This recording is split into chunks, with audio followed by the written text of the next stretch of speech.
What's going on YouTube? In today's episode of Unqualified, I actually want to talk about something a little bit different and less controversial, all right? So grab your popcorn. If you're sitting on the toilet, set it on the sink. Let's get talking and make sure I want to hear your opinions in the comment section. Roll the intro.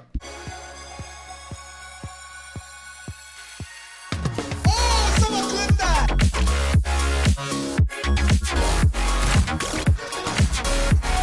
Oh! Oh, clip it!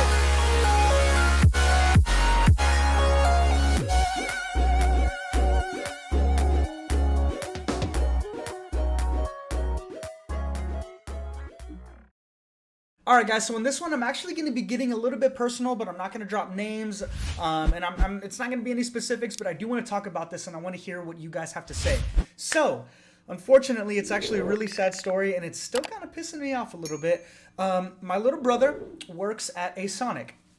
I found out that this morning that Sonic was held at gunpoint by two burglars. They went through a burglary, and two burglars held them at freaking gunpoint. All right, they walked in, they knew exactly where to go. They grabbed the manager, had him open up the safe, and luckily nobody was hurt. Thank God nobody was hurt. But I really want to talk about this, and while it's still kind of raw in my system, I want to hear what you guys have to say. I'm going to give my opinions on some of the things that pissed me off.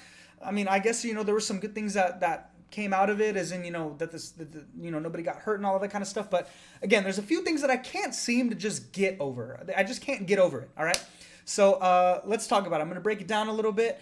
There are three total people that are working in the Sonic. There's the manager, who is obviously an adult. I don't know his age. And then there are two employees. One of them is my brother. Another one is just another whoever. They're going to be early 20s, if not younger, but older than 18. The thing is, they're older than 18, but I don't know exactly, specific ages and stuff. So, two burglars walked in.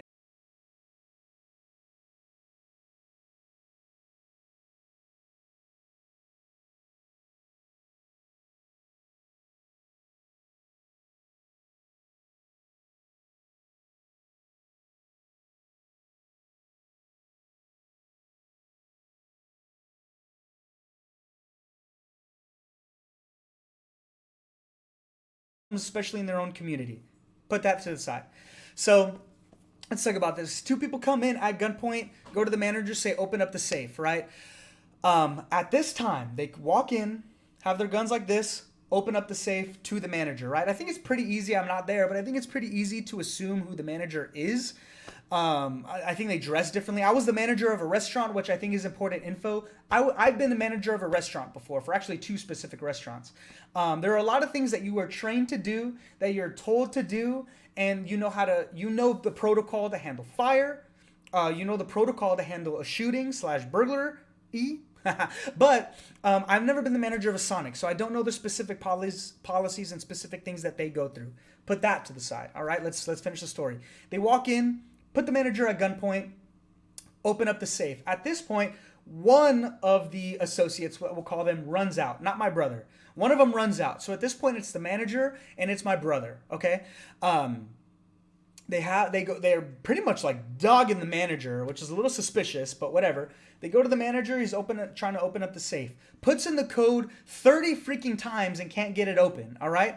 The dude pistol whips him. He falls on the ground. He puts in the code himself. While that's happening, after he pistol whips, the manager runs out. Okay? Understandable. I understand that. If I was in this situation, I haven't been, but if I were to assume, I would have probably done something similar to that. Okay? But at this point, while the safe is open, I don't really know kind of what happens after this. The safe is open. There are the two people, the two burglars.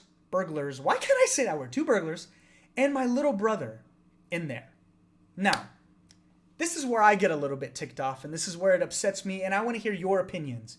Personally, when I was trained to be a restaurant manager, you are trained specific to your operation on how you're going to handle a bunch of these things. The Sonic manager, if he wasn't, I'm assuming he was trained on how to handle a shooting / burglar incident.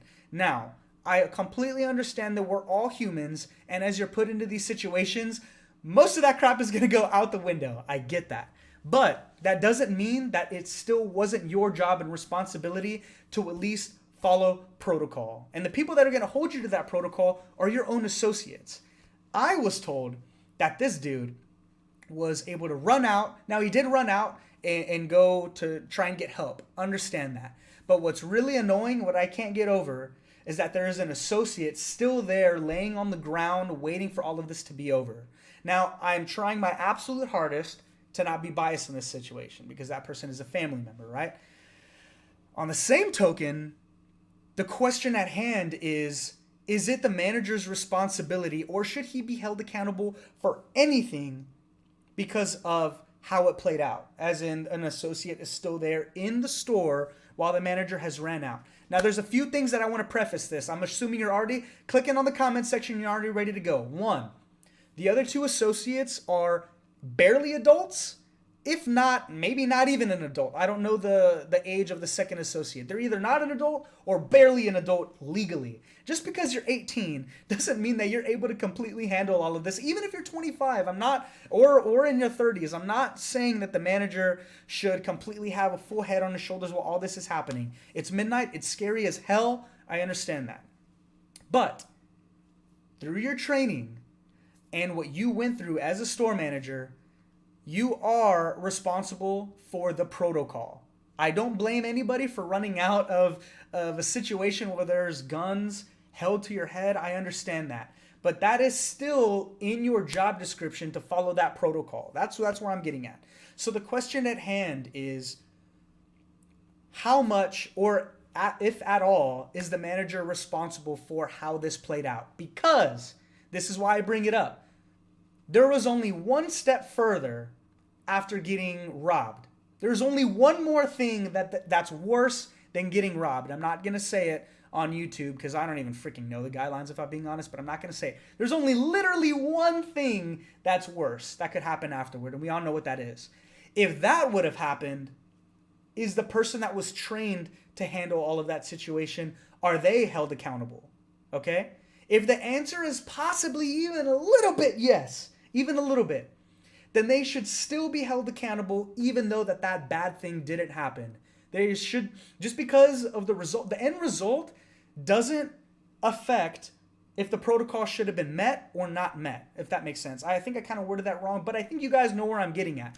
Just because the worst thing in the world didn't happen, just because that didn't happen doesn't mean that the manager shouldn't be held responsible for what took place. Does that make sense? All right.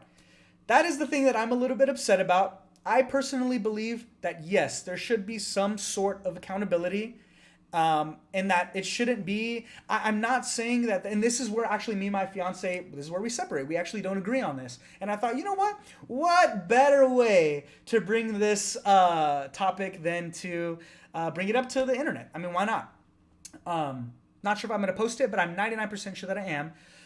What better way to get an opinion and a consensus than bring it all to you guys?